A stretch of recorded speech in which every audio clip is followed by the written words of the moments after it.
Good morning everyone. চলে এলাম আমি আজকের ব্লগ নিয়ে, আমাদের সারাদিনের রান্নাবান্না মেনু নিয়ে। গত দুদিন আমি আমার ব্লগ দিতে পারিনি, যাই হোক কিছু প্রবলেম ছিল বলে, তো সেরম রান্নাবান্নাও হয়নি। তো আজকে আমি আমার ব্লগ নিয়ে চলে এলাম। তো মর্নিং ব্রেকফাস্ট থেকে স্টার্ট করছি। আজকে ব্রেকফাস্টে নিয়েছি হচ্ছে, এটা হচ্ছে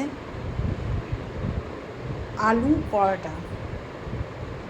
এটা বানানো হয়েছে আলুর পুর দিয়ে, ময়দা দিয়ে, হ্যাঁ, আর পেঁয়াজ কাঁচা লঙ্কা এই সমস্ত কিছু দিয়ে এটাকে বানানো হয়েছে। তো এই হচ্ছে আমার আজকে ব্রেকফাস্টের মেনু।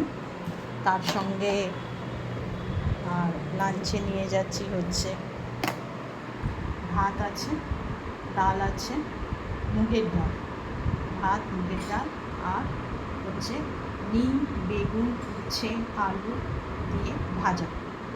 আর তার সাথে নিয়ে যাচ্ছি হচ্ছে মাছের ভর্তা।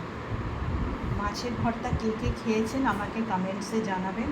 মাছের ভর্তা করেছি হচ্ছে মাছকে ভেজে তার এক একটা কাঁটা ছাড়িয়ে পেঁয়াজ লঙ্কা আদা কুচি রসুন এই সমস্ত কিছু দিয়ে ভালো করে মাখিয়ে শুকনো লঙ্কা পুড়িয়ে মাখিয়ে এটা হয়েছে মাছের ভর্তা।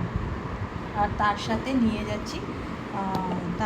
নিয়ে যাচ্ছি হচ্ছে সোয়া চ্যাংস। সোয়া চ্যাংস মানে ছোট ছোট সয়াবিন আর আলুর তরকারি।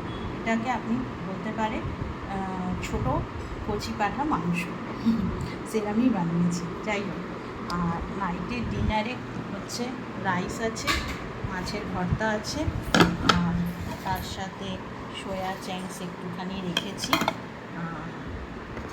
আমার জন্য হচ্ছে আম হচ্ছে, আর হচ্ছে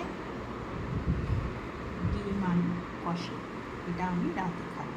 এই হচ্ছে আজকে আমার সারাদিনের মেনু। আপনাদের কি রান্নাবান্না হয়েছে কমেন্টসে জানাবেন। থ্যাংক ইউ এভরিওয়ান, ভালো থাকবেন। Thank you. আর একটা জিনিস আপনাদেরকে শেয়ার করছি, এটা হচ্ছে জয় শ্রীরাম অযোধ্যা রাম মন্দির। এটা আমাকে আমার স্যার গিফট করেছে। তো এই যে আমি এখানে লাগিয়ে দিয়েছি।